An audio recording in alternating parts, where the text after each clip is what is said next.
Friends, welcome to Panika vlogs. ఎంత పెద్ద తివాచీ అయినా మా ఫ్రెండ్ వాళ్ళు కొనుక్కుందామని ట్రై చేశారు. అక్కడే మనకి ఇక్కడ ఒక గుర్రం కనిపించిందండి. దాంతో ఫోటో తీయించుకోవడానికో ఏంటో తెలియదు, కానీ చాలా ఎక్కువ డబ్బులు అడిగారు. నాకైతే చాలా బాగా అందంగా కనిపించింది అది. ఇక్కడ ఏంటో మొఘల్స్ ఎఫెక్టో ఏంటో, కానీ గుర్రాలు అయితే బాగానే ఉన్నాయన్నమాట. ఇక్కడ ఇదండి గుణేశ్వర్ టెంపుల్ కిందండి ఇదంతా. ఇక్కడ తర్వాత మేము కొంచెం దూరం ట్రావెల్ చేసి తర్వాత మినీ తాజ్మహల్కి వెళ్ళాం. ఇది ఔరంగాబాద్కి దగ్గరలో ఉందన్నమాట. ఇది ఔరంగాబాద్కి దగ్గరలో ఉందండి. దీన్ని బీబీకా మక్బారా అంటారనమాట. నాకు పలకడం వస్తుందో లేదో తెలియదు. ఇది replica of the original Taj Mahal అనమాట. ఇది కట్టింది కూడా వాళ్ళ వంశస్థులే. షాజహాన్ని తాజ్మహల్ కట్టాడు కదా ఆగ్రాలో. ఆయన ముని మనవడు కొడుకు ఉంటాడు కదా, ఔరంగజేబు కొడుకు అజం షా ఇది కట్టాడనమాట. వాళ్ళ అమ్మ సమాధి కింద. ఇది రిప్లికా అనమాట. ఇక్కడికే మనం బయట నుంచి చూస్తే ఎంత పెద్దగా ఉందో. ఆర్బిట్ చాలా పెద్ద ప్లేస్ అయితే ఉందన్నమాట. మనం ఒక డే ట్రిప్ తీసుకుంటే ఇక్కడికి వెళ్ళొచ్చండి. మనం అన్నిటితో పాటు ఇది కూడా చూపిస్తారు. ఈవినింగ్ అట్టా అయిపోతూ ఉంటుంది. లోపలికి వెళ్ళాలంటే 20 రూపీస్ టికెట్ అనమాట. నేను ఆన్లైన్లో బుక్ చేసుకున్నాను. లోపలికి వెళ్ళాలంటే చాలా దూరం ఉండే. నేను ఒక్కదాన్నే వచ్చాను. నాతో ఫస్ట్ వచ్చిన వాళ్ళు ఎవ్వరూ రాలేదనమాట. అప్పటికే నేను చాలా అలసిపోయి నడవలేకపోతున్నాను అనమాట. బట్ ఏంటో దీని దగ్గరికి వచ్చేటప్పుడు నాకు నీరసమంతా పోయింది. చాలా బాగా ఎంజాయ్ చేశాను. చాలా రీల్స్ తీసుకున్నాను, చాలా ఫొటోస్ తీసుకున్నాను. చాలా బాగా వచ్చాను. చాలామంది అడిగారు. మా ఫ్రెండ్ ముంబైలో ఉంటుంది, అది కూడా అడిగింది ఎక్కడే ఇది అనేసి. దాని తర్వాత ఈ ప్లేస్కి అయితే వచ్చాను. అప్పుడు అసలు గుర్తులేదు, కానీ అంత బాగుండదు అనుకున్నాను, కానీ చాలా బాగుంది. మెయింటెనెన్స్ అయితే సూపర్ అయితే ఉంది. ఎన్నో శతాబ్దాలు అయి ఉంటుంది కదా, అయినా చాలా బాగుంది. ఇక్కడ జేబు కొడుకు ఆలం షా 1678లో దీన్ని నిర్మించాడంట. ఔరంగాబాద్కి ఇది 5 కిలోమీటర్స్ దూరంలో ఉందన్నమాట. చాలా బాగుంది. ఈవినింగ్ లైటింగ్లో ఇంకా బాగుందన్నమాట. బట్ ఈ ఒరిజినాలిటీ అసలు పోకుండా చాలా బాగా మెయింటైన్ చేశారు.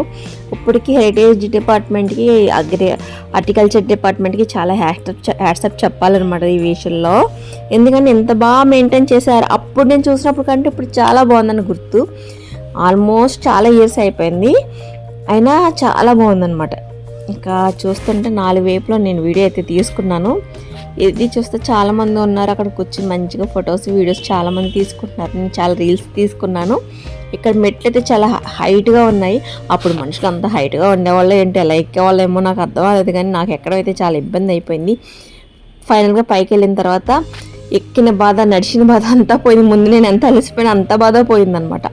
ఎంత బాగుందో. బట్ ఒరిజినల్ తాజ్మహల్ అయితే ఇంకా చాలా బాగుంటుందండి. ఎందుకంటే అది మెయింటెనెన్స్ అనమాట. ఇది పాలరాయితో కాదు, జస్ట్ సున్నం మట్టితో కట్టుంటారు. ఇది మన ఇండియన్ కల్చర్ చెప్పాలంటే మొఘల్స్ ఒక ఇంపార్టెంట్ రోల్ ప్లే చేశారు. అది గుడ్ బేడ తెలియదు, కానీ వాళ్ళ గురించి మన హిస్టరీలో అయితే చదువుకున్నాం కదా. అవన్నీ చూసినప్పుడు అవన్నీ మనకు గుర్తొస్తాయి. చూడండి, యాక్చువల్గా ఒక విధంగా చెప్పాలంటే మొఘల్స్ సామ్రాజ్యం ఇక్కడ మహారాష్ట్ర వరకు ఎండ్ అయి ఉంటుంది. మన సమాజం బాగుపడిందంటే, ఇండియాలో హిందూ మతం ఉన్నదంటే ఛత్రపతి శివాజీ గారి వల్లేనండి. ఎందుకంటే ఆయన చరిత్ర వింటే గూస్బంప్స్ వస్తాయి అన్నమాట. ఎందుకంటే ఎంత బాగా మనకి మొఘల్స్ వచ్చి మన ఇండియాలో పాతుకుపోయినా వాళ్ళందరినీ వెళ్ళగొట్టి ఇంతవరకు సౌత్ ఇండియా లైక్ ఆంధ్రప్రదేశ్ వరకు రాలేదు అంటే ఈయన ఇక్కడ ఆపేశారు కాబట్టి అనిపించింది నాకు. ఆయన కోట కూడా ఉంది, అది కూడా చూస్తే చాలా బాగుండు. బట్ నాకైతే టైం లేదు. నెక్స్ట్ టైం వెళ్ళి ప్లాన్ చేసుకోవాలి. ఛత్రపతి శివాజీ గారి గురించి చెప్పుకుంటే నాకు అసలు ఎంత బాగా అనిపిస్తుంది తెలుసా. ఎంత ప్రతిది గూస్బంప్స్ వస్తుంది అనమాట. ఎందుకంటే ఆయన చరిత్ర చిన్నప్పుడు వాళ్ళ మమ్మీ దగ్గర, వాళ్ళ అమ్మగారి దగ్గర పాఠాలు విని అసలు 16 ఏళ్ళకి ఆయన గొరిల్లా యుద్ధం చేసి ఒక రకమైన నౌకాదళం ఉండేదన్నమాట. అసలు ఎంత సామ్రాజ్యాన్ని నెలకొల్పాడో తెలుసా. మనకి హైదరాబాద్ సుల్తాన్లో ఆయనతో సంధి చేసుకుని కొన్ని ఈవెన్ మొఘల్స్తో యుద్ధం చేయడానికి కూడా కొంచెం ట్రై చేశారనమాట. ఆయన తెలివితేటలు మెచ్చుకోవాలి నిజంగా. తర్వాత మన మరాఠా వాళ్ళకి ప్రతి ఒక్కరికి ఛత్రపతి శివాజీ గారు ప్రతి బస్ మీద ప్రతి ప్లేస్లోనూ ఆయన గురించే ఉంటుంది అనమాట.